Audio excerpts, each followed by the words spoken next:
Hey guys, in this video, I'll show you how to block and unblock someone in Gmail. So let's get started. First, open Gmail and sign in to your account. Then open an email from the person you want to block. Next, click the three-dot menu in the top right corner of the email. From the menu, select Block followed by the sender's name. A confirmation message will appear explaining that future emails from this sender will be sent to your spam folder. Click Block again to confirm.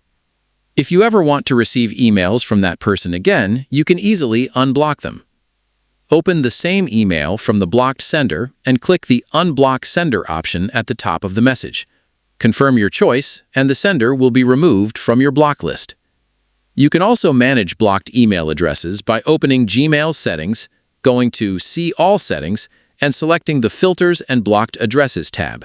From there, you'll see all the blocked senders and can unblock any of them with a single click. That's it. If you found this video helpful, consider giving it a like and subscribe to the channel for more helpful tutorials. Thanks for watching.